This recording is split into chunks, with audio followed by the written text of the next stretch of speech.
दोस्तों एक बहुत ही बड़ी न्यूज इस समय पर निकल के सामने आ रही है। वैसे तो इस न्यूज को सुने हुए मेरे को भी 2 दिन हो गए थे, लेकिन जब तक ये प्रिंट मीडिया में नहीं आई थी तब तक मैं इस पर यकीन नहीं कर रहा था। 2 दिन पहले ही इस पर बात हो चुकी थी। क्लास के दौरान मैंने सेशंस के दौरान मैंने ये बात कह दी थी।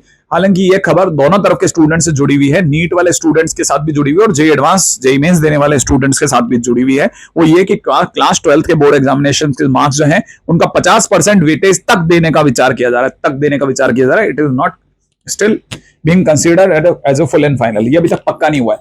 जरा इस पूरी कहानी को समझने की कोशिश करते हैं। देश भर में नीट पेपर लीक के बाद में अब सरकार नीट और जेई की प्रवेश परीक्षा में चयन का फार्मूला बदलने की तैयारी में जुट गई है। इसके तहत नीट और जेई के चयन में बोर्ड परीक्षाओं के अंकों को वेटेज दिए जाने पर विचार किया जा रहा है। कि हाई पावर कमेटी बनाई गई है, वो जल्दी रिपोर्ट देगी। इसके बाद में सरकार फैसला करेगी। अभी तक पक्का नहीं है। सूत्रों के मुताबिक इंजीनियरिंग मेडिकल प्रवेश की परीक्षा में 12th की बोर्ड परीक्षाओं के अंकों को 50% का वेटेज दिया था और चर्चा के बाद में कम भी किया जाता है। ऐसा किया जाता है तो परीक्षार्थी पर एकदम से प्रवेश परीक्षा में परफॉर्मेंस का दबाव घटेगा, साथ में कोचिंग सेंटर पे निर्भरता कम होगी और कई बार एग्जाम देने से दबाव भी कम होगा, ऐसा सामने वाले का कहना है।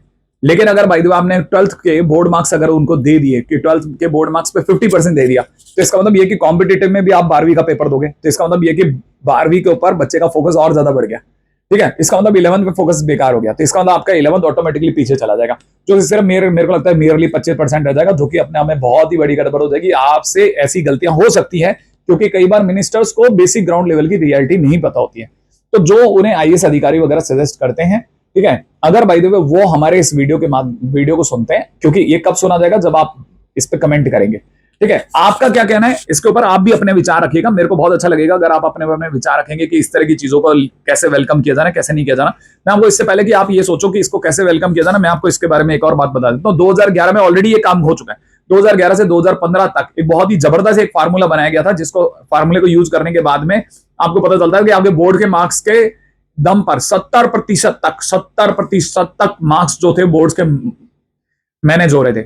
मतलब ये कि 70% मार्क्स लिए जा रहे थे और 20 से 30% जो मार्क्स थे जेई मेंस तक के लिए जा रहे थे। और जेई मेंस के अंदर मतलब एनआईटी पे दबाव डाला गया था, लेकिन आईआईटी वाले लोगों ने इसको मना कर दिया था अपनाने से, क्योंकि उनको पता था कि ये फार्मूला बहुत ही बायस्ड है और आईआईटी के लोग बागी से हो गए थे, तो उन्होंने अपने एग्जामिनेशन की इंटीग्रिटी बरकरार रखी थी। तो अगर बाय द वे, और दूसरी बात, ये 2011 से 2015 तक लगभग 5 साल तक चला। चौथे साल के अंदर इंजीनियरिंग का स्टूडेंट जब बाहर आया तो हमें पता चला इतना अधकचरा स्टूडेंट कैसे आने लग गया, तो इस बार हाथ जोड़ लिए गए कि नहीं प्लीज ऐसा कभी दोबारा ना करा जाए। लेकिन अगर भाई नीट एग्जामिनेशन के अंदर लीकेज के बहाने पर अगर ये करा जाता है तो ये लीकेज नहीं रोकेगा, ये उल्टा आपके लीकेज और बढ़ा देगा। मैं बताता हूं कैसे। आपको भी अगर बाय द वे ध्यान से सोचोगे तो आपको समझ में आएगा कि अगर बाय द वे एक पेपर हो रहा है तो आपके पास में लीक करने का एक ही चांस है, लेकिन अगर आप बोर्ड के पेपर दे रहे हैं तो आपके पास 5 चांसेस हैं बोर्ड के पेपर तक को लीक करने का। इसका मतलब ये कि आपके कहानी की सारी कहानी की पिटाई 5 बार होनी तय हो गई। पहले तो बोर्ड में पिटेंगे, फिर बोर्ड अगर बाय द वे किसी तरह बचा ली तो नीट और जेई मेंस के एग्जामिनेशंस, और जितनी बार एग्जामिनेशन आप करवाओगे उतनी बार पिटने के साथ, क्योंकि आपने लीकेज पे ध्यान नहीं दिया। आपने इस बात पे ध्यान दिया कि कोचिंग सेंटर को कैसे भगा दें। कोचिंग सेंटर्स को नहीं भगा, एक सिंपल सा रूल लगाना, एक सिंपल सा रूल, बहुत बेसिक सा। मेरा ऐसा मानना है, आप भी अपने विचार रख सकते हैं, ठीक है, मेरा ऐसा मानना है कि आपको सिर्फ इतना सा काम करना है, आप पकड़े जाने पर दंड का प्रावधान भयानक कर दीजिए। मतलब अंग्रेज जैसे काले पानी की सजा देते थे उसी लेवल की सजा है, या उससे भी ज्यादा अगर आप कोई किसी तरह की कोई बड़ी सजा आप इनके सामने रख सकते हैं। और 1 या 2 अगर बाय द वे ऐसे केसेस पकड़े भी गए तो उनके साथ क्या क्या हो रहा है इस चीज की फुल ऑन रिपोर्ट अगर बाय द वे आपने पूरी पारदर्शिता के साथ में अगर जनता के बीच में रख दी तो जनता वैसे ही डर जाएगी।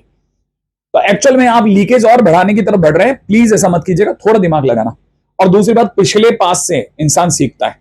तो एक्चुअल में मुझे ऐसा लगता है कि लीकेज रोकने के लिए मेरा पर्सनल ऐसा मानना है कि पेपर की क्वालिटी के साथ कोई समझौता न करा जाए, पहली बात। दूसरी बात, हर टाइम तक लास्ट मोमेंट तक आपके पास में 2 पेपर के सब्स्टिट्यूट होने चाहिए। आप ऐसा भी कर सकते हैं, जोन वाइज भी पेपर डिफरेंट कर सकते हैं, ताकि आपको ये पता रहे कि आपका 3/4 हिस्सा बच गया, 1/4 हिस्से का री एग्जामिनेशन कराना ज्यादा बेटर सॉल्यूशन होगा।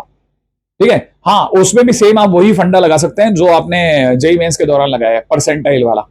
तो आप परसेंटाइल वाइज अगर देखेंगे तो आपको कोई इश्यू नहीं आएगा और कोई जनता चूचू नहीं करने वाली, और बहुत आसानी से ये काम किया जा सकता है। 4 जोन के अंदर बांट करके देश को इस तरह का पेपर कराया जा सकता है। फिर भी मैं चाहूंगा कि जो भी ये वीडियो देख रहे हैं वो अपनी तरफ से इसके ऊपर अपने विचार जरूर रखें कि उनको क्या लगता है कैसे आखिरकार लीकेज को कम करा जाए, ठीक है ना। और जो भी सबसे अच्छे विचार होंगे मैं उनको लेकर के एक शॉर्ट भी बनाऊंगा।